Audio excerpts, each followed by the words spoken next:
اعوذ باللہ من الشیطان الرجیم، بسم اللہ الرحمن الرحیم۔ HR اسلامک ٹاکس کے معزز ناظرین، السلام علیکم۔ قربانی کے فضائل اور مسائل کے حوالے سے اپنے سلسلہ وار پروگرام کے ایک اور نئے پروگرام کے ساتھ آپ کی خدمت میں حاضر ہیں۔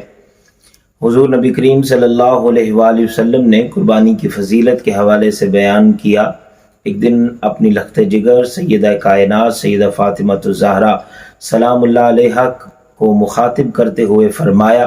اے بیٹی، اپنے جانور کے پاس جاؤ، اسے لے کر آؤ۔ یہ قربانی کا عمل وہ فضیلت والا عمل ہے کہ جب بندہ مومن قربانی کرتا ہے تو اس کے خون کا پہلا قطرہ زمین پر بعد میں گرتا ہے، اللہ کریم اس کے پچھلی زندگی کے سارے گناہوں کو معاف فرما دیتا ہے۔ حضور صلی اللہ علیہ وآلہ وسلم سے صحابہ نے اس مقام پر پوچھ لیا، یا رسول اللہ صلی اللہ علیہ وسلم، یہ فضیلت کیا اہل نبوت کے جو افراد ہیں، خاندان نبوت کے جو افراد ہیں، ان کے لیے خاص ہے یا ہر مومن کے لیے یہ خوشخبری ہے؟ تو حضور صلی اللہ علیہ وآلہ وسلم نے فرمایا، میرے ہر مومن کے لیے یہ خوشخبری ہے کہ جو قربانی کرے گا اللہ کریم اسے یہی فضیلت عطا فرمائے گا۔ آج کے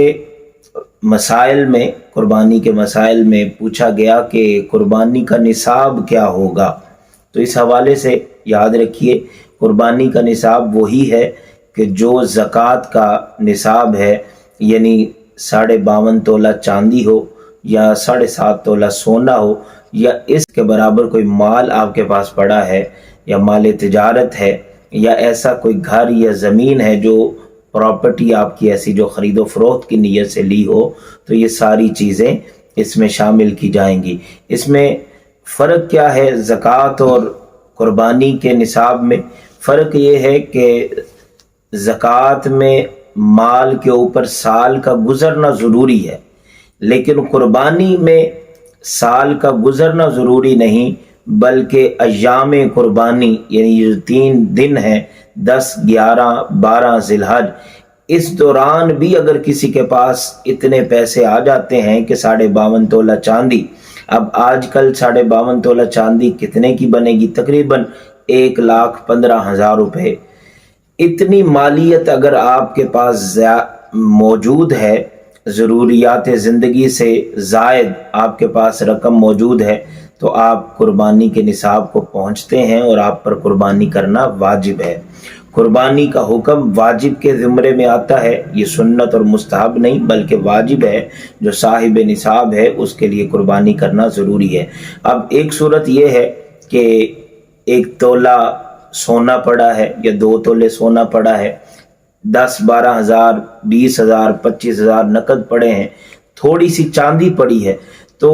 ہم ساری چیزوں کو اکٹھا کریں گے اور پھر اگر وہ 52.5 تولہ چاندی کے نصاب کو پہنچتا ہے تو پھر بھی قربانی واجب ہوگی۔ تو اس میں اور چیزوں کو شامل کیا جائے، جیسے آپ نے رینٹ پہ مکان دیا ہوا ہے، اس کا رینٹ کتنا آتا ہے اس کو بھی شامل کیا جائے گا۔ اسی طرح آپ کے پاس کپڑے ایسے موجود ہیں کہ جو آپ استعمال نہیں کرتے، آپ کی زندگی میں استعمال نہیں، وہ پڑے ہیں کافی دنوں سے،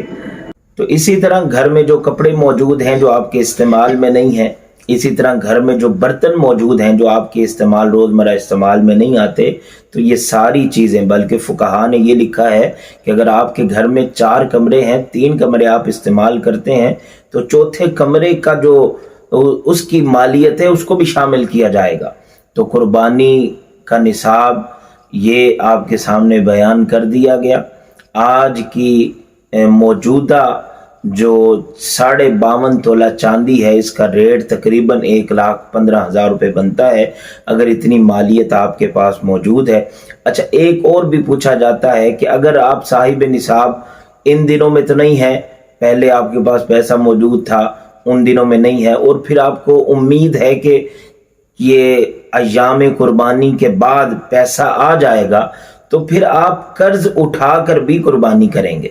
یہ مسئلہ بھی یاد رکھیے کہ آپ قرض بھی اٹھائیں گے اور پھر قربانی کریں گے اور آپ کو امید ہے کہ آپ پیسے آ جائیں گے تو آپ ان کو پیسوں کو ادا کر دیں اور قربانی ضرور کریں۔ قربانی نہ کرنے والوں کے لیے وعید بھی سنائی گئی ہے۔ نبی کریم صلی اللہ علیہ وآلہ وسلم نے فرمایا جو صاحب حیثیت ہے قربانی کر سکتا ہے لیکن قربانی نہیں کرتا تو آپ صلی اللہ علیہ وآلہ وسلم نے فرمایا وہ ہماری عیدگاہ کے قریب بھی نہ آئے۔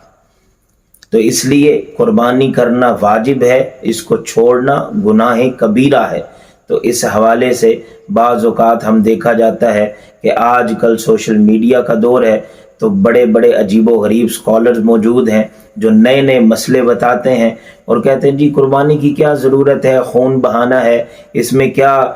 اس کی جگہ تو ہم کولر لگوا دیتے ہیں پانی کا، ہم جی فلاں بندے کی شادی کروا دیتے ہیں، کسی کی ضرورت پوری کر دیتے ہیں۔ تو یاد رکھیے یہ صرف ہمارا جو قربانی کا ایک مقصد ہے اس کے پیچھے بڑی حکمتیں موجود ہیں، اللہ کا حکم بھی ہے، نبی کریم صلی اللہ علیہ وآلہ وسلم کا طریقہ بھی ہے۔ تو ایسے جو سیکولر ذہن کے جو لوگ ہوتے ہیں یہ ان کو صرف لوگوں کی خدمت کرنا انہی ایام میں یاد آتا ہے، ان کو اس وقت کوئی فکر نہیں ہوتی جب ان کے اپنے آئی فون لیتے ہوئے ان کو کبھی غریب یاد نہیں آئیں گے، ان کو بڑی بڑی LED گھر میں لگواتے ہوئے کبھی غریب یاد نہیں آئیں گے، بڑے بڑے ریفریجریٹر لیتے ہوئے کبھی ان کو غریب یاد نہیں آئیں گے، یعنی اپنی زندگی آسائشوں والی گزارنا چاہتے ہیں۔ لیکن جب کوئی اسلام کے شاعر کی بات ہوتی ہے، اسلام کے حکم پر عمل کرنے کی بات ہوتی ہے تو پھر کہتے جی فلاں غریب کو دے دیں، فلاں بیوہ کی خدمت کر دیں، فلاں کے کام آ جائیں۔ تو یہ بات اپنے پلے باندھ لیجئے کہ جو احکام الہی ہیں ان کو پورا کرنا ہی یہ عبادت ہے، اور عبادت کا نعم البدل کوئی اور چیز نہیں ہو سکتی۔ اگر آپ صاحب حیثیت ہیں تو آپ قربانی کریں اور ساتھ غریبوں کی خدمت بھی کریں۔ کہیں پر کولر کی ضرورت ہے، پانی لگوانے کی ضرورت ہے، ویلفیئر کا کام کرنے کی ضرورت ہے، اب کریں۔ اللہ کا وعدہ ہے میری بارگاہ میں تم ایک خرچ کرو میں تمہیں 70 گنا عطا کروں گا۔ تو آپ اس یقین کے ساتھ خرچ کریں تو اللہ کبھی بھی آپ کے کسی عمل کو بھی رائے گا نہیں چھوڑے گا۔ تو قربانی ایک عظیم عمل ہے، اس کا نصاب آپ کو بتا دیا گیا، اس کو نہ کرنے پر وعید بتا دی گئی، تو اس لیے اس کو خوشی کے ساتھ نبی کریم صلی اللہ علیہ وآلہ وسلم کے حکم کی بجا آوری کرتے ہوئے، اتباع رسول کرتے ہوئے آپ نے اس قربانی کو کرنا ہے۔ اللہ کریم ہم سب کو عمل کی توفیق عطا فرمائے۔